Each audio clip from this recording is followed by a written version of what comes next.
마땅하다 하니라. 아멘. 오늘 아침의 말씀의 제목은 하나님 아버지의 마음입니다. 하늘 아버지의 마음입니다. 하늘 아버지의 마음. 오늘 읽은 말씀은 우리가 흔히 말하는 탕자의 비유입니다. 이 비유 말씀은 우주 만물을 지으신 창조주 하나님과 피조물인 인간의 관계와 상태를 가장 잘 나타내주는 비유를 하겠습니다. 사람마다 이해의 폭이 다르기 때문에 이 이야기를 읽고 그냥 어느 집에 아버지와 두 아들의 이야기인가 보다 이 정도 생각하시는 분이 있을 수 있는데, 사실 예수님이 이 비유를 말씀하신 것은 이 성경 전체를 모두 통합해서 설명해 낼 수 있는 그런 이야기입니다. 이것은 창조주 하나님과 그의 피조물인 인간이 어떤 관계 가운데 있고 지금 어떤 상태에 있는가를 말씀하는 것이라고 할 수 있겠습니다. 창조주 하나님은 그의 형상으로 지음받은 인간들의 아버지시라는 것입니다. 둘째 아들의 아버지도 되고 맏아들의 아버지도 되신다는 것입니다. 유대인의 아버지도 되고 이방인의 아버지도 되신다는 것입니다. 그리고 우리 인간들은 창조주 하나님의 품 안에 있는 평안, 행복, 사랑을 깨닫지 못하고 불순종하고 고역하고 떠나 살려 한다는 것입니다. 그리고 떠나 사는 사람들이 정말로 많다는 것입니다. 그리고 들어와서 살아도 여전히 불순종하고 거역하는 마음이 남아있을 수 있다는 것입니다. 그리고 그것이 진정한 자유의 삶이라고 생각합니다. 그것이 진정한 용기라고 생각해요. 제가 보면 많이 배운 사람들이 하나님 없이 인간이 자유롭게 여행하고 또 자유로운 삶을 선택하는 것이 용기 있는 삶이라고 이렇게 생각하고 그런 길을 줄기차게 가시는 분들을 봐요. 가끔 보는데 저 생활의 끝은 허무한데 저렇게 달려가는구나, 조용히 볼 때가 있습니다. 인간은, 피조물인 인간은 그렇게 살도록 지음받은 존재가 아닙니다. 그것은 마치 생명의 대지에 연결되어야 할 나무가 자유를 얻겠다고 뿌리를 뽑아내는 것 같고, 물고기가 용기 있게 살겠다고 생명의 환경인 물을 떠나는 것과 같은 것입니다. 그리고 기차가 자유롭게 달리겠다고 철로를 탈선하는 행위와 같은 것입니다. 기차가 자유롭게 달리겠다고 철로를 탈선하면 얼마나 달립니까? 조금은 갈 수 있겠죠. 조금 한 50m 정도는 갈 수 있겠죠. 그런데 기차는 50m 가도록 만들어진 것이 아니죠. 기차는 철로 위에 놓여서 세계 방방곳곳을 자유롭게 다니도록 만들어진 것이 기차입니다.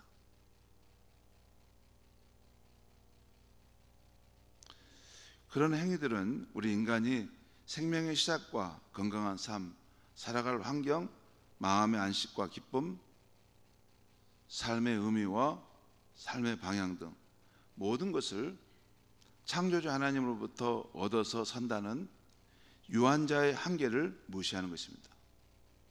태생적으로 한계 지어진 우리 인간의 피조물됨을 무시할 때 오늘 아버지 집을 떠난 둘째 아들이 겪는 무질서와 방황, 궁핍감과 비참함의 삶이 우리 인간에게도 찾아오는 것입니다. 인간은 스스로 자존하는 존재가 아닙니다.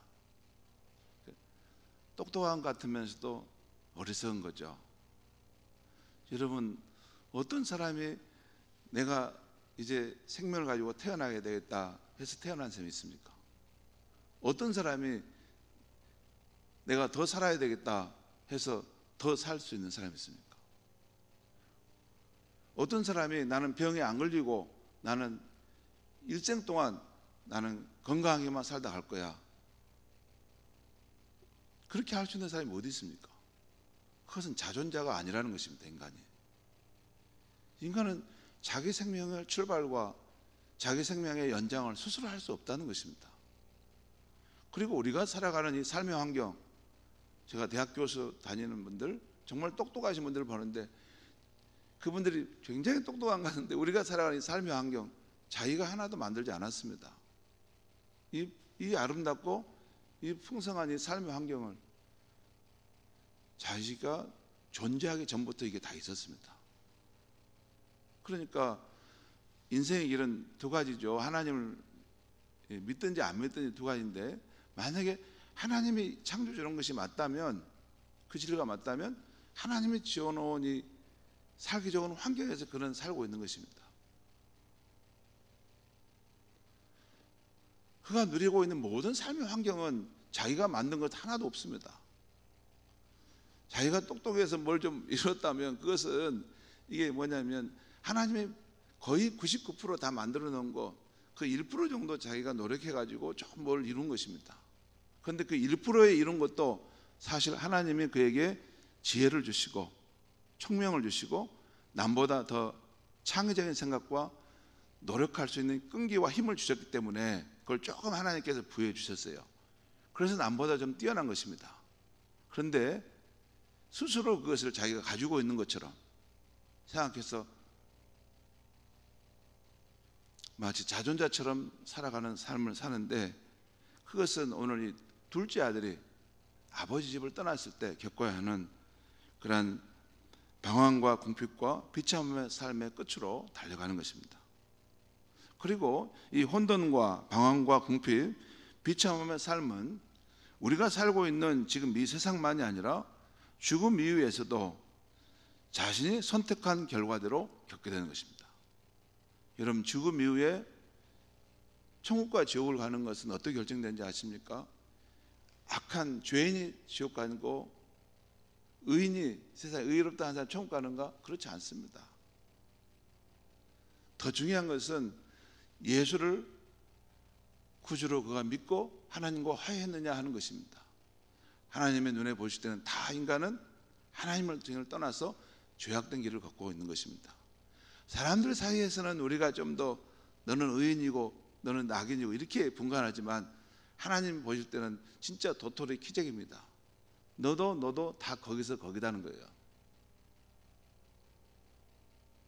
예수님이 십자가에 못 박혀 죽은 것이 선택적인 사람을 위해서 죽었을까요? 아닙니다. 모든 사람들이 다 스스로는 구원받을 수 없는 하나님을 떠난 죄인이기 때문에 하나님의 아들 예수님이 우리 모든 인류를 위해서 속죄의 제사로 죽임을 당하신 것입니다. 우리 인간은 피조된 존재입니다. 우리 인간의 그런 삶의 모든 환경은 하나님께서 주신 것들이고, 우리는 하나님을 주인으로 섬기면서 살아갈 때 그 안에 참된 만족과 행복과 영원한 생명이 있는 것입니다. 그래서 우리 인류는 누구나 구원자 예수님을 믿고 우리에게 영원한 생명을 주신 하나님께 돌아가야 하는 것입니다. 우리 인류의 상태는 그 생명의 근원으로부터 이게 그 연결점이 끊어진 것과 같은 것이에요. 마치 그 연을 날릴 때 연이 줄이 끊어져 보면 방향방 없이 막 이렇게 연이 막 날아가지 않습니까? 어디로 처박힐지 모르는 쪽으로 날아가죠.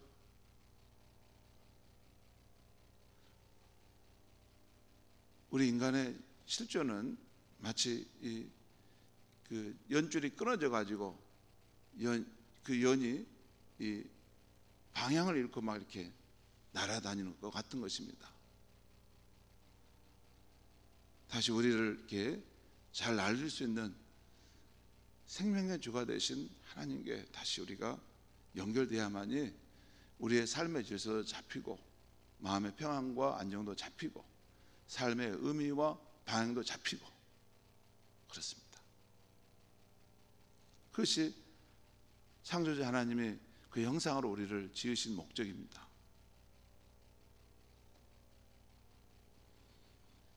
오늘 탕자의 비유는 다르게 말하면 우리 우주 만물을 지으신 창조주 하나님과 그의 피조물인 인간의 상태를 잘 보여주는 비유라고 할 수 있겠습니다. 오늘 아침에는 본문에 나타난 우리를 지으신 하나님 아버지의 마음 세 가지를 살펴보려고 합니다. 첫째는 자식인 우리 인간에게 주고 싶은 마음입니다. 오늘 본문 12절에 보겠습니다. 12절 말씀 제가 읽겠습니다.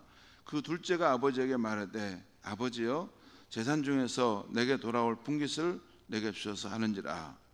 아버지가 그 살림을 각각 나눠 주었더니, 그러니까 아버지가 그 살림을 나눠 주었다는 것이죠. 여러분, 일생 동안 열심히 일해 재산을 모아서 마지막에는 누구에게 주고 가는 것입니까? 자식에게 주고 갑니다. 부모는 자식을 낳아 길렀으니 자식의 몸 전체를 다 준 셈입니다. 또 자라날 때 필요한 모든 것도 공급해 줍니다. 자녀는 또한 이 맡겨놓은 것처럼 부모에게 달라고 하죠. 그러면 부모는 당연히 주어야 하는 것처럼 줍니다. 자식에게 주고 싶은 부모의 마음, 이것이 바로 피조물인 우리를 향한 하나님 아버지의 마음입니다. 창조주 하나님께서는 저와 여러분들에게 모든 것을 다 주셨습니다. 우리의 생명도 주시고 우리를 잘 돌봐주도록 부모님도 주시고 우리의 재능도 주셨습니다. 남보다 더 근면하고 인내하는 마음도 주셨습니다. 우리가 살아가는 데 필요한 모든 것을 아낌없이 주셨습니다.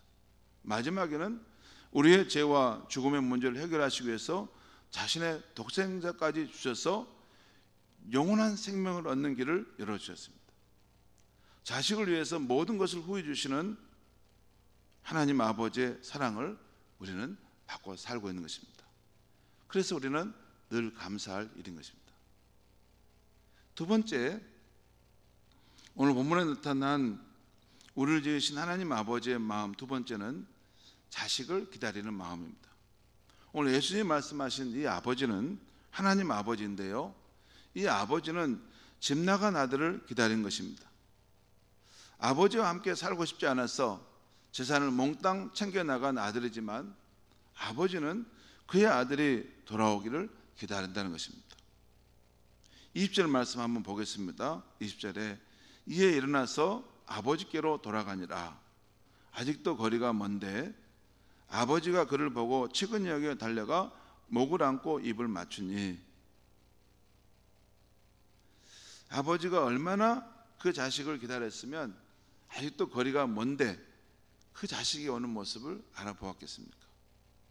또 24절에 이 내 아들은 죽었다가 다시 살아났으며 내가 잃었다가 다시 얻었노라 한 말을 보아도 이 아버지가 집을 나간 아들을 얼마나 애타게 기다렸는지를 알 수 있습니다. 아들이 집을 나간 이후에 아버지는 아들 생각만 한 것입니다. 아들은 이런 아버지의 마음을 전혀 알아차리지 못했지만 아버지는 아들만을 생각한 것입니다. 저도 지난날 객지에 나간 자식을 부모님이 얼마나 기다리는지 잘 모른 적이 있습니다. 제가 객지에 나가 있을 때, 이렇게 또 선교사로 나가 있을 때 우리 부모님이 나를 얼마나 기다리셨을까, 그런 생각을 제가 하지 못했습니다. 저 자신만을 생각하고 제가 살 길만 생각하고 저는 달려가기 바빠서 그렇게 달려갔는데, 생각해 보니까 또 나의 부모님의 마음은 내가 객지에 나가 있고 또 어려운 환경 가운데 놓여 있으면 늘 자식을 생각하시겠구나 하는 것이 제가 이제 철이 들어서 좀 깨닫게 됐습니다. 부모님들은 자식을 군대에 보내거나 멀리 사업차 보냈을 때 늘 자식을 기다립니다.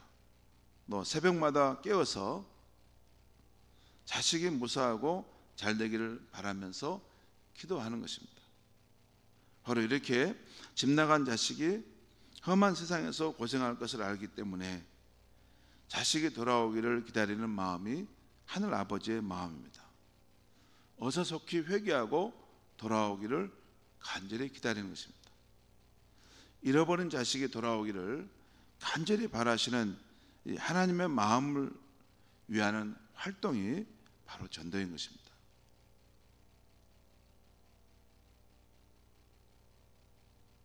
이게 전도입니다. 이 큰아들의 지금 모습을 보면 둘째 아들이 돌아왔는데도 별로 기뻐하지 않죠. 못마땅하고 이렇게 하지 않습니까? 그런데 이런 마음이 아니라 우리 아버지가 잃어버린 동생을 찾고 계시는데 아버지의 마음은 저렇게 애타시는구나. 내가라도 나가서 동생을 데려와야 되겠다 하고 나가서 동생을 찾아다니는 그 마음이 진짜 그 아버지의 마음을 아는 자식인 것입니다. 그분이 누군지 아세요? 우리 예수님이 그렇게 하셨어요. 하늘 아버지의 마음을, 그 자식이 돌아오기를 애타하는 그 마음을 아셨기 때문에 예수님, 하나님 아들이신 예수님께서 대신 이 땅에 그 동생들을 아버지 집으로 데려가기 위해서 오신 것입니다. 십자가에 죽으시고 그 형을 통해서 아버지와 화해하고 아버지 집으로 돌아가게 하신 분이 우리 예수님이신 것입니다. 그것이 먼저 아버지 집으로 돌아온 우리 성도들이 가져야 될 마음인 줄 믿습니다. 그리고 세 번째, 오늘 본문에 나타난 이 아버지의 마음은 영접해 주는 마음입니다. 오늘 이 둘째 아들의 집으로 돌아왔을 때 아버지 앞에 그렇게 고백하잖아요. 아버지, 내가 하늘과 아버지께 죄를 지었사오니 지금부터 아버지의 아들이라 이렇게 일컬음 받음을 나는 감당하지 못하겠습니다 하고 회개하자 아버지는 종들에게 일어서 종들에게 명령해서 좋은 옷을 내어서 입히고 손에 가락지를 끼우고 발에 또 신을 신겨라. 그리고 살찐 송아지를 잡으라. 우리가 함께 즐거워하자 라고 이렇게 하면서 그 돌아온 자식을 용서하고 영접해 주고 있지 않습니까? 하늘 아버지에게는 우리를 향한 용서할 마음이 있는 것입니다. 이것은 우리가 그분이 지으신 피조물들이고 그분이 낳은 생명이기 때문입니다. 하늘 아버지는 지난날 모든 잘못을 백지로 돌리시고 마치 돌아온 자식을 다시 찾은 자식같이, 다시 살아난 자식같이 여긴 것입니다. 성도 여러분, 우리가 이 기독교 신앙을 갖는 것이 참 희망이 있고 참 감사한 일이 어디인지 아십니까? 여러분 잠깐 저를 보시죠. 우리 한 번은 장로님하고 신방을 갔더니 저는 기독교에 이런 신앙을 갖는 것이 정말 희망이 있고 너무나 좀 감사한 일이라고 하는 말씀을 들었어요. 왜 그런지 아십니까? 바로 이런 하늘 아버지가 우리에게 계시다는 것입니다. 진짜 정의롭고 사랑이 많으신 하나님 아버지가 우리에게 계시다는 것입니다. 너무나 단순하기 때문에 우리가 그것을 놓치고 사는데, 여러분 가만히 생각해 보면 사실 인간은 이 우주 가운데 고아입니다. 고아입니다. 진정으로 우리가 의지할 수 있는 분이 어디 있습니까? 우리 부모님도 때가 되면 다 세상을 떠나가죠. 우리는 사실 의지할 데 없는 그 인생이 우리 인류의 모습입니다. 그런데 이 우주를 창조하시고 만물을 지으신 그 하나님이 우리의 아버지신데, 정말 오늘 이 예수님의 비유에 나오는 인자한 아버지처럼 우리를 향해서 아낌없이 모든 것을 다 내어주기를 원하시고, 또 우리가 잘못했을 때 다시 돌아오기를 기다리시고 또 우리가 돌아오면 언제든지 우리를 다시 환영하며 맞아줄 수 있는 그분이 계시는데, 그분이 저와 여러분의 아버지라는 것입니다. 이 아버지가 계시다는 것이 이 험한 세상을 살아가는 우리에게 얼마나 큰 소망이 된지 모릅니다. 여러분, 저희 교회는 항상 거의 아침부터 밤 10시까지 문을 열어놓습니다. 그것은 저의 목회 철학입니다. 물건을 한두 개 잃어버려도 괜찮으니까 절대 문을 잠그면 안 된다. 문을 열어놔라. 왜 그런지 아십니까? 이 험한 세상 살아갈 때 인생의 짐이 너무 무겁고 괴로울 때 내가 의지할 분을 찾아가야 되는데 어디 가서 의지할까? 이 성전에 오면 하늘 아버지를 만날 수 있는 길이 있기 때문에 문을 열어놓는 것입니다. 여러분, 인생의 길을 갈 때 참으로 험악한 세상 살면 어려운 일이 많습니다. 목사님, 나는 편안한데요, 나는 평안하고 좋은 일만 많은데요. 그것은 하나님의 은혜를 그분은 많이 받고 있는 것이지, 사실 인생의 본질은 다 무거운 짐을 다 각자 지고 가는 것입니다. 때로는 내가 그 감당할 수 없어서 쓰러지고 이러려고 할 때 어디에 가서 의지할 분이 있어야 되는데 어디에 가서 의지하지? 이 성전에 나오면 됩니다.